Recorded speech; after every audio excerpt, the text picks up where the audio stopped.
Hello, everybody, and thank you so much for joining our webinar this morning, this afternoon, this evening, whatever time you're watching. My name is Jessica Williams, and I'm the International Relations Manager for Family Source Consultants. I'm also a mom through surrogacy. And it is my absolute pleasure to be joined today by Rebecca and Jerome, two of our wonderful team here at Family Source Consultants. But also, they have a very special and unique personal connection that we're going to be talking about today. So Rebecca and Jerome, thank you so much for joining us. Rebecca, do you want to introduce yourself a little bit? Hi, Jessica. Yes, of course. So my name, obviously, Rebecca Lyons. I'm an egg donor coordinator here with Family Source Consultants. Freshly new to the game of egg donor coordinating, but I have also done 5 donations, completed 5 egg donations, as well as 2 surrogacy journeys. One of them being with my wonderful intended father, Jerome. But that's a little bit about me. I have, 4 kids. We stay busy here, and I'm really excited and love being a part of the team. Wonderful. Thank you so much, Rebecca. And Jerome, will you just share a little bit about yourself, please? Hello, thank you very much. It's a pleasure to share this moment with you and with Rebecca particularly. So I'm an intended parent, and I work for Family Source Consultant as an international client relation manager. And thanks to Rebecca, we have our son Paul, who will turn 3 years old in February. So it was a wonderful experience, and we will share this together. Yeah. Oh, no, go ahead, Jerome. No, perfect. You can. I was just going to say, it's amazing how time flies so quickly. But it's also wonderful to see that Paul, who's almost 3, was, what brought you guys together. And you still have a wonderful relationship, which is what we are here to talk about today. So the relationship between an intended parent and their surrogate is something that is a really unique one. And obviously not everybody's situation is the same. Not everybody's relationship is the same. But from speaking with intended parents and being one myself, I know that that is one of the biggest concerns that a lot of intended parents have is, what's my relationship going to look like? What does the surrogate want? What kind of communication should we be having? So that is what we're going to be talking about today with Rebecca and Jerome, who obviously had a wonderful journey together.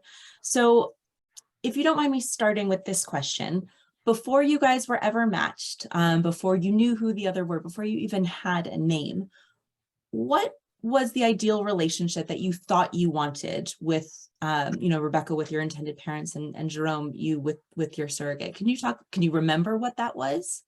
What your expectations were? Yes, yeah, I'll start. So I originally did my first surrogacy back in 2016 with a set of intended parents who were from Spain. The biggest thing was the language barrier for me. I wanted to build a closer relationship with my next set of intended parents that was just a little bit more deep rooted, I guess you can say, because although we've kept in touch, my first set of intended parents, I feel like we could have created a better bond through that language barrier. Although, Family Source Consultants was great with helping me bridge that gap and, make the journey smooth. So for me, the biggest thing was, finding in my second set of intended parents, I wanted to see if, they could speak some sort, just even a little bit of English, or, have that communication, that open communication. So that way I could make the journey extra fun for them and keep them updated as we went through. With my last intended parents, a lot of communication was through email and very, very slim, which is, again, okay, I didn't know what I was going into when I did my first journey. But with my second one, I was a little bit pickier, but at the same time, I was open to exploring all opportunities. Yeah. Oh, well, that's good. And Jerome, what did you and your husband had you talked about what kind of relationship you wanted with your surrogate before you started on the journey? Yes, we would like a close relationship because it's important for the future baby to have a good relationships with our surrogate. So it was important for us to build a relation and connection before the transfer, for example, because we knew that for the transfer, it's really important to have a close relationship because it could, some intended parents, if they don't have a good connection, maybe they have some miscarriage and something like that. So I think it's important to for the surrogate to trust the intended parents and the intended parents to trust the surrogate because we share a part of our life, which is really important. So, and I remember for the embryo transfer, we cross our fingers to because we like that it will work, and but we had a really good relationship. So I think it was the first time and it worked. So I think it's in link with the relation and the connection because I think that the baby, even it's an embryo, it's more it's easier for the transfer because it's not stressful and you are really serene and something like this. So it's important. So we had a really good relation since the matching process. Yeah. So so that first match meeting, so obviously that's kind of the first time that you guys met virtually. How did that go? I assume you were both pretty nervous. I mean, I certainly know I was really nervous before mine. How did you guys feel? Did you feel a connection instantly? Did you talk about the relationship you wanted and how you wanted to progress? Yes, actually, I'll kind of start off on that.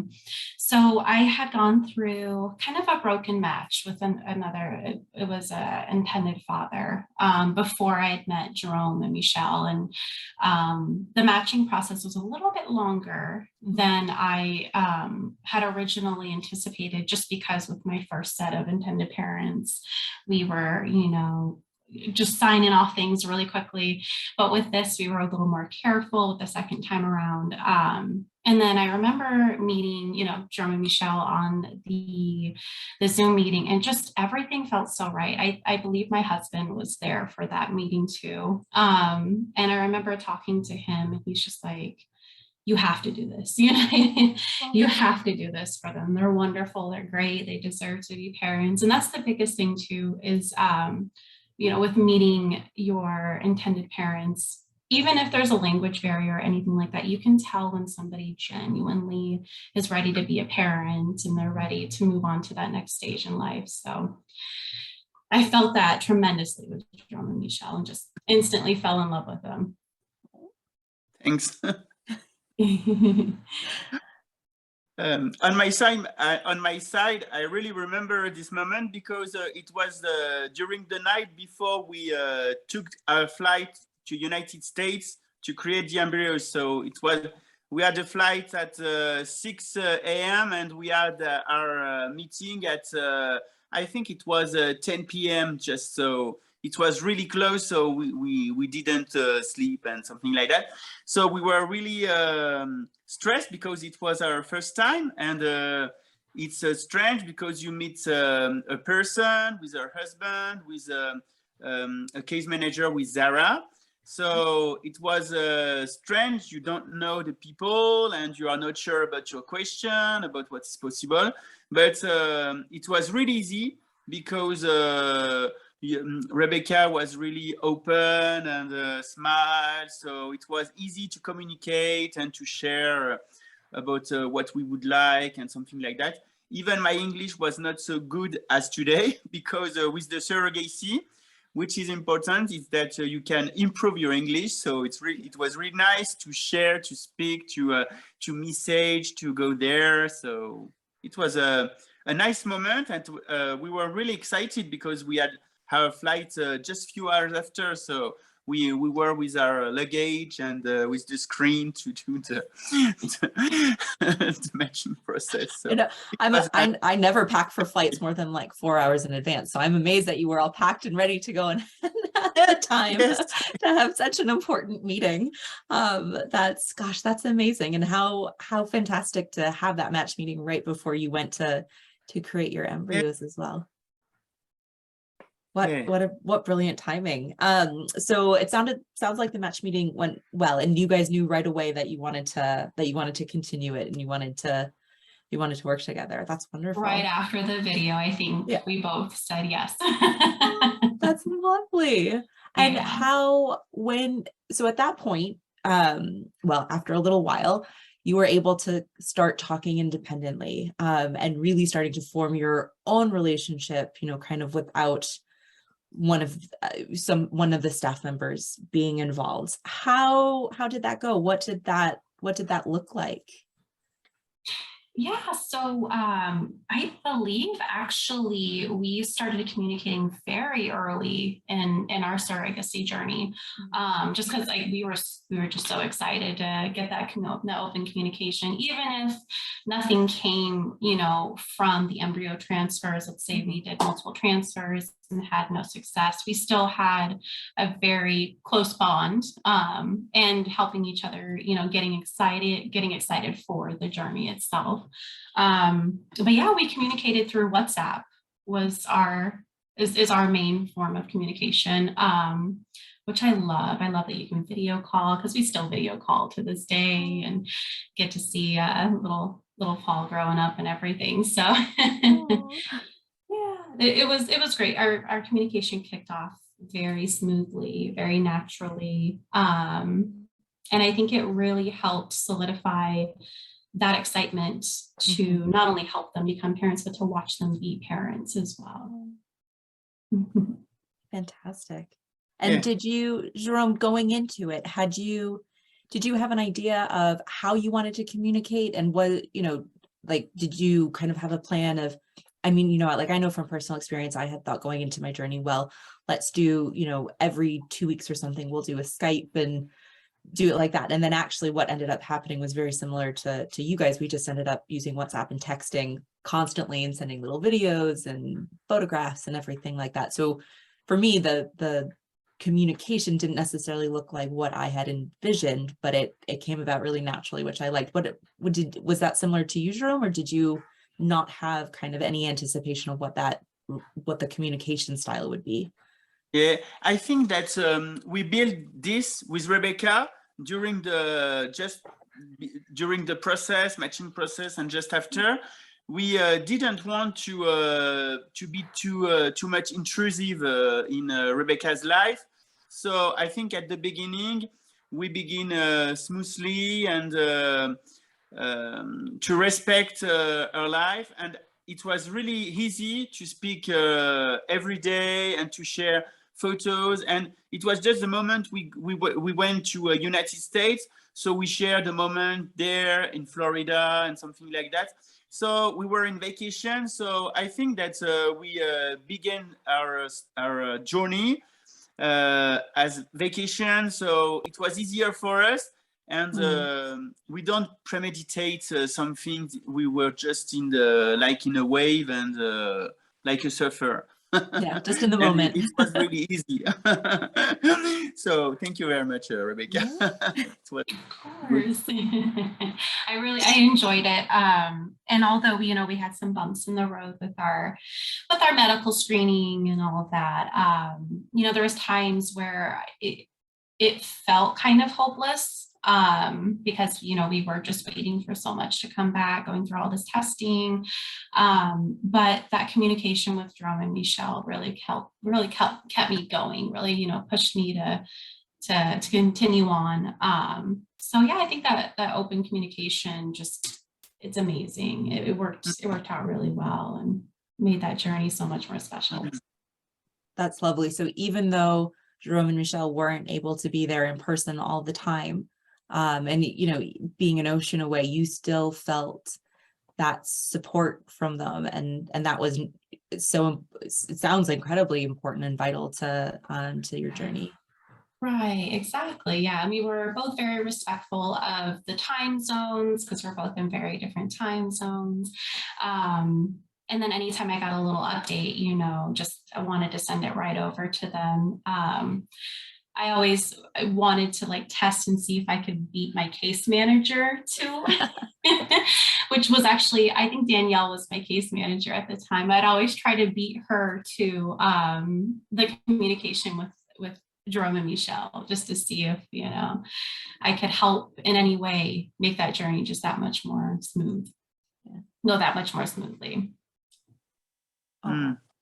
So was there anything in terms of communication that Jerome and Michelle were able to do, which you felt was like kind of a key to that support, just to help other intended parents as they think about what they can do from abroad, so was it just sending text messages, was there anything else that you felt was really vital? Yeah, absolutely. So Jerome and Michelle were really great with sharing their lives too, what they did in Lyon, France, and how they lived their lives. Because I always was so intrigued in how people from other countries lived and what things look like, because I think that's a big important thing to think about too, is even though there's language barriers, there's also other stuff like cultural differences and all that. So for me, I think the biggest, I really remember all the pictures that they would send me of where they lived, and it really got me excited to give them their baby, because I knew that he was going to grow up in such a wonderful place and surrounded by so much love and beauty. Oh my gosh, I'm so jealous of where they live. Oh, it is a special place. And Jerome, so Rebecca was talking about how she would try and beat her case manager. I absolutely love that. I think that's so fun, and yeah, I just think that's brilliant. But was there anything that Rebecca particularly did to help you and Michelle feel like you were incredibly involved in the pregnancy? Because obviously, it's hard being a parent and having your baby, an ocean away, and not being able to be there for every kick and every ultrasound or every heartbeat thing. So what were the little things that Rebecca was able to do to make you guys feel really involved? I think that the best qualities with Rebecca is that she's really positive. So it was really easier to share this journey because she was positive and we were positive. So we were always in a positive mood, and even some moment it could be stressful because your baby is in another country and you have an ultrasound. But each time we suggest the doctors to have a video for the ultrasound, so it was possible even for the transfer. So it looks like we were with the transfer. So it was really nice because Rebecca is really positive and she was aware to share the medical moments. So I didn't think that we were so far because we were connected. So it looks like she's just the town in 10 kilometers. So it was not so bizarre. Even we have the jet lag and something like that, because I think that yes, we trust each other, we were positive, and sometimes if we have some stress just before the baby's born and something like that, when we have to go to United States and something like that, we spoke about this. And I remember that I took my flight 1 month before to be there, to be sure to be there. And we were really connected. So I think the distance was not thinking at the same way.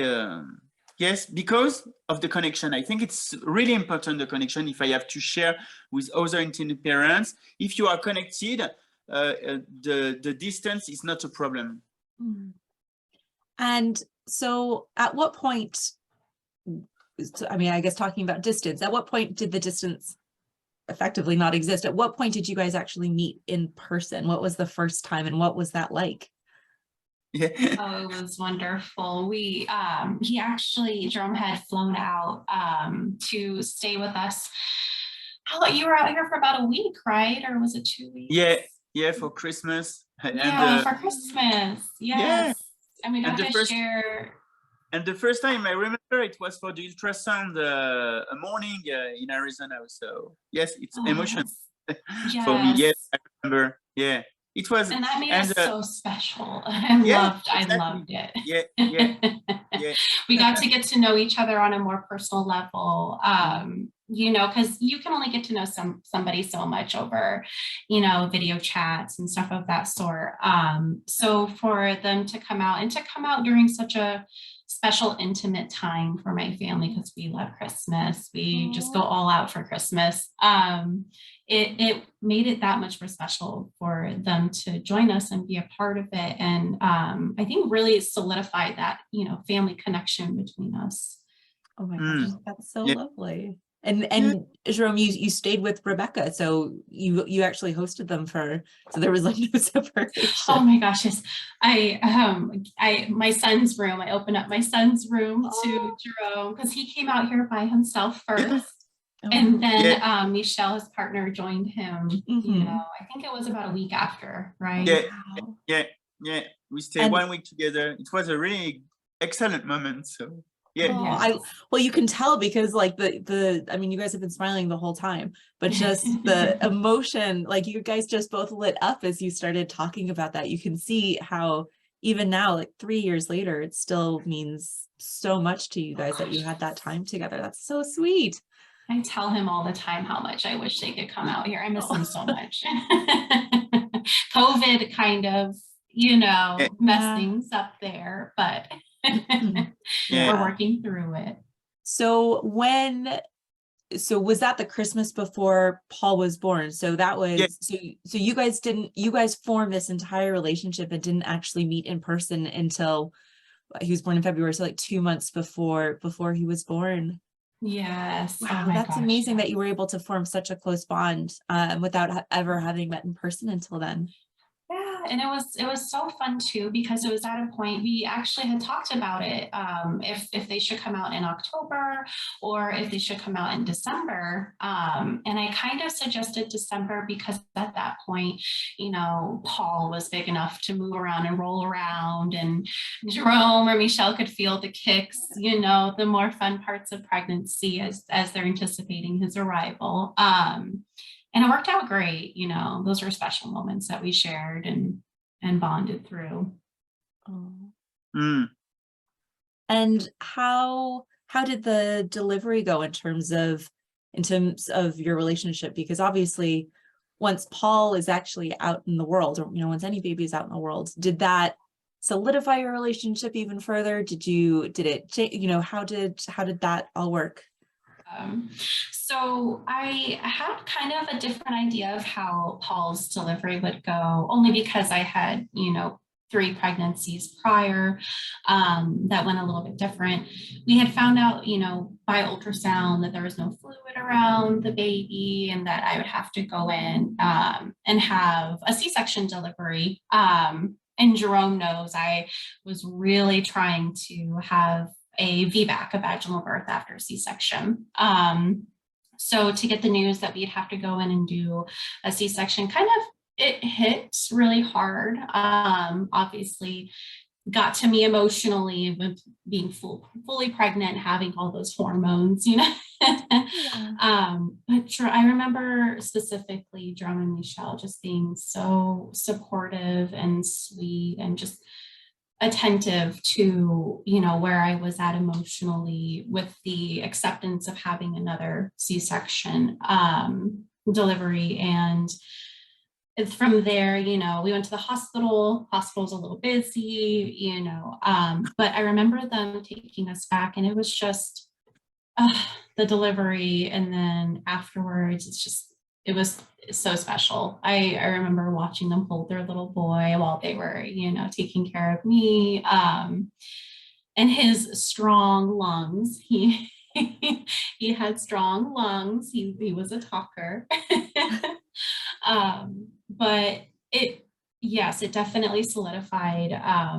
I feel like it definitely solidified that connection between us. And I remember just being so hyper focused on how they were doing as parents, more so than my own recovery, just because of the circumstances surrounding everything. The hospital was packed full of women having babies that day for whatever reason. So I just remember being very focused on them and their new little bundle of joy. And they came and visited me after we got home from the hospital, several times before going back home. And I know you guys had to do a lot to get back home before the shutdown, because it was 2020, right before everything closed. So crazy, but beautiful, crazy. Yeah, on my side, I really remember the delivery day with Rebecca smiles, even with the C-section. So it's a change at this moment. It was really, we were in the real baby delivery, and it's the delivery day changed a lot of things for me. With Rebecca and with United States, because my son is American and French. So since he's born, I'm a little bit American, because your country, Rebecca's country, did really, really more than my country. So I'm like American, and my son today is in international school, and he speaks only in English at school, because it's important for us that he speaks in English, because United States is his country, is a part of his life, because of Rebecca, because of her egg, because of his egg donor. So and surrogacy is possible in United States and not in Europe, unfortunately. So the delivery day, and with the passport and the paper to go to France to come back,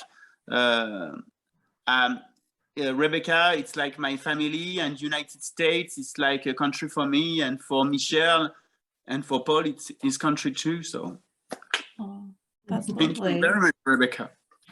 Of course, I loved every moment of our journey. I tell everybody,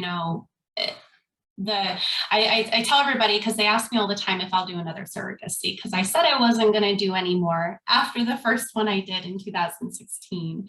And I tell them all the time I could never do another surrogacy unless it was for Jerome and Michelle, because I feel like the match was so perfect that, that bond is there. And I don't know if I could see myself, creating such a deep bond with another set of intended parents. Not saying that there's not decent intended parents out there that deserve the most wonderful surrogate. But, for me, in my case, it would be Jerome and Michelle. They are definitely my last ones, unless we decide to do another journey down the line. So, yeah. When I think of a perfect match, I think of my connection with Jerome and Michelle. Yeah. Very nice. Really wonderful, important, awesome, excellent. Yeah. And it's so lovely to see like the clear connection, and dare I say even love that you guys have for each other, and what you guys were able to build. And it's so beautiful. And this is, for me personally, this is what I always tell people. I don't think anybody dreams about having to have children through surrogacy. That's not the way, that's not the way you imagine having your kids, but there is something that is just so magical and so beautiful. And you have the opportunity to build this just incredible and unique relationship with somebody else. And clearly, you guys have this amazing connection, and you are family, and will continue to be family. And it's so beautiful, because I think it just it's one of the things that makes surrogacy so special and so positive. And it's just wonderful to see that can happen across countries with language and cultural differences. And yeah, that you guys are clearly have that connection. And do you still, I mean, I know you still talk, but do you still talk? Do you Skype with with Paul and Rebecca, with your kids? Do you guys talk a lot now? Yeah. Yes, we do. Yeah, we still will do our Sunday video calls from time to time over WhatsApp. And then I have my kids say hello. They miss you guys so much, Jerome. They miss you guys. They ask about you, Paul. Yeah, they ask about you and Paul and Michelle all the time. They love Michelle, by the way. They talk about it. They created such a special bond when they came over to, for Christmas and to have the baby. And then to see Paul too, he's growing up so fast. I can't believe it. He's ready to go. So, He is. yeah, I had the opportunity to meet him. Gosh, was it only last month that we went to, and he is a cutie. Oh my goodness, he's a cutie. Everybody says that, like, he's so cute. Look at that blonde hair. I'm like, I know. Yeah. It's special, absolutely. But yeah. Oh, lovely. Well, I hope that you guys have the opportunity. I mean, COVID has obviously changed people's travel plans for a number of years. But I really hope you guys have the opportunity to, to come together in person soon and to, to meet again and to have that big family reunion. I think I'm going to try and wrap it up now, simply because I could ask you guys questions about your journey and relationship all day. But we do want to keep this relatively short and sweet. But if you guys had one piece of advice that you would give to people, so whether it's surrogates, whether it's intended parents, starting out on their journey and trying to develop and form that relationship with with their partner in this journey, what would your one piece of advice be? Yeah, so on my side with surrogates, a lot of it is patience. A lot of it is keeping the end goal in mind, which is to give your intended parents the dream, the hope, everything that they've been looking for in having a child. So I always tell people, don't think about the time, think about the heart that goes into it.